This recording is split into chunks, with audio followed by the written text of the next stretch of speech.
Hello Pisces, this is Inspire 2016 with your weekly tarot reading for the week commencing the 7th of November until the 14th of November 2022. The first card for you is representing, how do you feel about yourself? Your card is the Four of Pentacles. You are very conservative about money and are not inclined to gamble in financial matters. You are very protective of what you have accumulated over time, and slowly and steadily you increase your net worth through saving money and safe investments. You are self-sufficient both financially and emotionally, as you often equate money with emotional security. This card also indicates possessiveness, greed, and an overly cautious approach to life.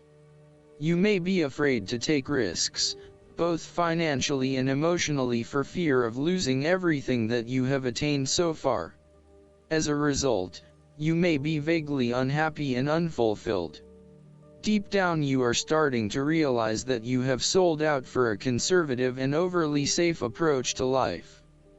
Thus, the Four of Pentacles indicates one of the dangers of prosperity, the temptation to value money far above its real worth. If wealth and financial success lead to a miserly or penny-pinching attitude, then you have found yourself in a narrow-minded state where nothing is perceived to have any significant value other than money. This attitude is an expression of extreme attachment to the material things of the world and is unhealthy in the long term. Sometimes, the Four of Pentacles can indicate an inflexible attitude that is resistant to change. You have already established a way of living that now works for you, so why change? Change appears to be a threat to your certainty, safety, and security, and may place you at risk of losing all that is important to you. Any suggestion of doing things differently is therefore going to be met with resistance for fear of how it will impact your personal sense of security. Thus, you are more likely to favor tradition and tried and tested ways of doing things, rather than taking any risks at this point. The second card for you is representing, what do you want most right now? Your card is the Six of Swords. What do you want most right now is to make a regretful transition, as a likely result of the decisions you make. You know that in order to move forward, you must leave something important behind, and while you do this with some regret, you know that in the long term it is the best option for you. There are times when you will be forced to let go of something to which you have been attached, and the process of letting go is often quite challenging. However, the sadness of your loss will soon be replaced by greater clarity, bringing about a renewed acceptance of change. Do not be afraid to let go of whatever it is that is holding you in the present or the past. Instead, look to your future and choose the best option that has the greatest long-term potential.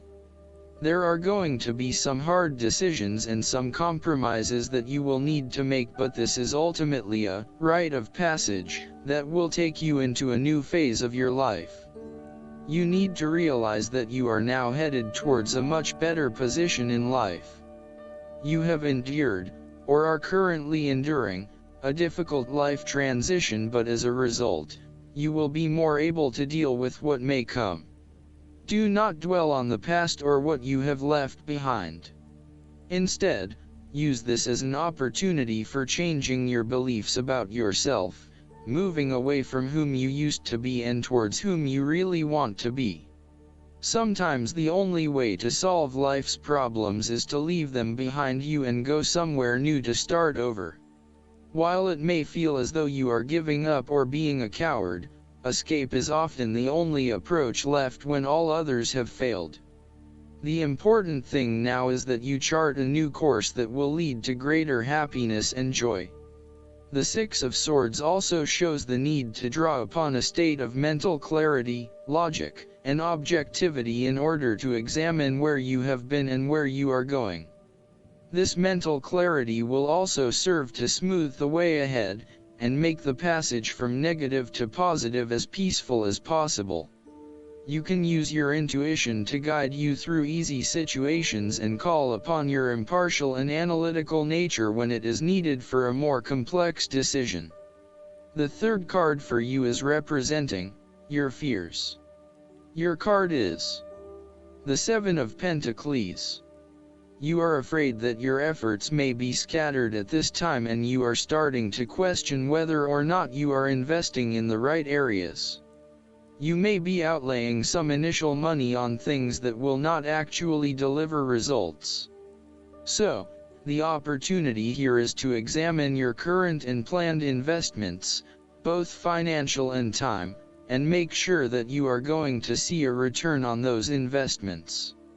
Use a prioritization system to ensure that you do not waste time and money on areas that will not deliver results. Similarly, the Seven of Pentacles indicates that even though you may continue to invest a lot of energy into a specific situation, you may not reap the rewards you are looking for. As such, this card calls on you to prioritize your activities very carefully. You need to do a cost-benefit analysis on the major tasks involved to bring your project to fruition, as there are certainly a number of tasks that are currently taking a lot of your time and energy but are not bearing the rewards you are seeking. Take stock of what you still need to do and focus only on those things that will get you to where you want to be. You may find that there are a lot of things that you get involved in that are just not value add. For example, email and meetings are huge time wasters if not used effectively. Try to get down to the 20% of tasks that deliver 80% of the value, and focus on these, rather than investing your time in tasks that do not deliver any results. As a key strength, the Seven of Pentacles can indicate that you know when to stop investing in something when you are seeing little return. Some people are inclined to keep persevering at something, even if it is not working out, just because they have already invested a lot of time, energy, or money into it. However, you are very good at identifying when a situation is no longer delivering you any value and knowing when to pack it in and try something else. In a relationship reading, the Seven of Pentacles indicates that you have been working very hard on laying the foundations for your relationship, but now, for some reason, you are concerned that you are going to lose all of that. You may also be feeling frustrated that the relationship is not progressing or growing as quickly as you had hoped, particularly given that you have put in so much time and energy. Sometimes you can pour your heart and soul into something, but it does not always mean that there will be results. You may come to the realization that it just is not worth your time, and no matter how much you try, the relationship is going to continue to hit roadblocks. The fourth card for you is representing what is going for you. Your card is the Six of Pentacles. You are about to receive a loan or give a financial assistance to those in need. Now that you have lived through the darkness long enough to see the inner light, it is time to help others who are not so fortunate. Consider giving to charity or reaching out a helping hand to someone who needs your support. The generosity of the Six does not limit itself to money and material things. Giving of your time or your wisdom is often just as spiritually fulfilling as giving away money or gifts, and the intangible gift of your presence is received just as well, if not better. You may also be inclined to make a loan to someone, on the premise that they will eventually pay you back once they are back on their feet. This is a loan built on trust and good faith, knowing that if you give something away, it will come back to you. Remember, though, that this is more about a short-term fix and not a sustainable solution towards self-sufficiency. So, think about how you can financially support your family or friends in a way that encourages them to stand on their own 2 feet eventually. If you are the beggars in the Six of Pentacles, then you may be the recipient of someone else's charitable activities.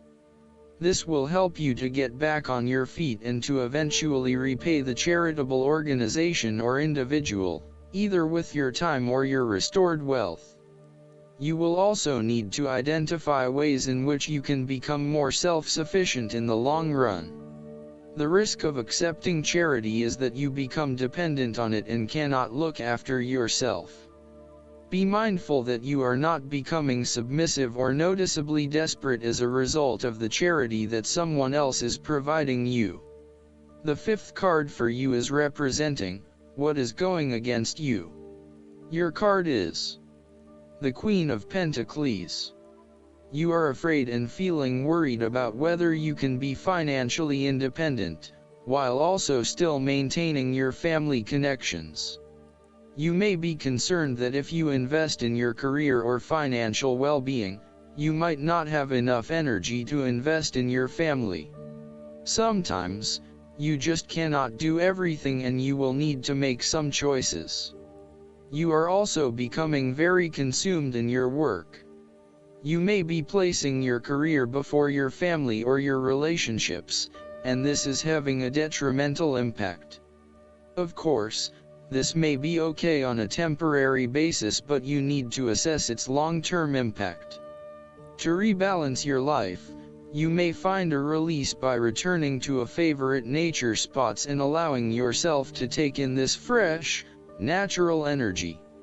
You may also find that you become a bit of a homebody and somewhat isolated from others. If so, you need to fight this urge and keep in touch with your friends and family, as they will be a great help and support to you. At times, the Queen of Pentacles may suggest that your tendency to mother those you care about is actually becoming more like smothering. Your intentions are good in that you love to cook, clean, nurture and care for those around you, but there may be a point at which you need to let others be accountable for their own upkeep. You cannot always be the one doing the laundry or cooking the dinner. Sometimes you need to step back and let others take on the load. Similarly, you may reach a point where you are investing so much time looking after others that you find you are neglecting yourself. Again, step back and let others take on some of the household responsibilities. The last card for you is representing the likely outcome that you may have. Your card is the Queen of Swords. You will meet a female significant figure who is most likely from the air sign, who is stern and composed, and without much feeling. If you are single, she might be someone that you're looking forward to be your partner. On the other hand, this card also represents the intellect's ability to judge and discern impartially, without the influence of emotion or sentimentality. She likes to know the how, what, why, where, when and who of everything to help her make sense of her environment and to better understand others. It is not that she does not care about others, but she connects to other people through an intellectual understanding rather than an emotional understanding. The Queen of Swords is a sign that you need to be independent in thought and in judgment. You must use your unbiased intelligence in order to make a judgment of a particular situation, drawing upon every piece of information and fact that you have gathered along the way.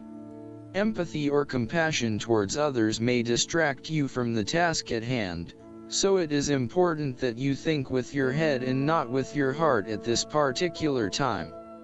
Do not let emotion get in the way. Rather, use fact and logic to make your decisions. The Queen of Swords also has an innate ability to tell it like it is. She is a quick thinker and highly perceptive, and as such, she can cut through the noise and confusion to get straight to the point. There is certainly no beating about the bush, or softening of her comments, opinions, and thoughts. She is upfront and honest about her opinions, and expects the same from others. The best way to interact with the Queen of Swords, therefore, is to remain as impartial as possible, and to present your thoughts and opinions concisely and honestly. Last but not least, the guidance card for you is the Lovers. This card signals that a significant relationship is on your mind. It may be romantic in nature, or it may be an intimate but platonic friendship. Communication is key right now, and it's important to develop trust within the relationship. You can safely share your feelings with someone close to you. It's also time to make an important decision about your life. The conclusions you reach now greatly influence your future, so it's important to weigh your options carefully. Make sure your choices are thoroughly considered and that you are able to act upon them. Additional meanings of this card: the need for balance, a return to good health, marriage and weddings. Archangel Raphael, in addition to being the angel of health and traveling, is the patron of soulmates. Raphael can help with significant relationships, including romance, friendship, business, and family. He can also help you manifest the soulmate partnership of your dreams. I hope that you enjoy everything, and if you like the reading, just please click subscribe and you will get instant notifications every time we publish a new video right to your YouTube. Thanks.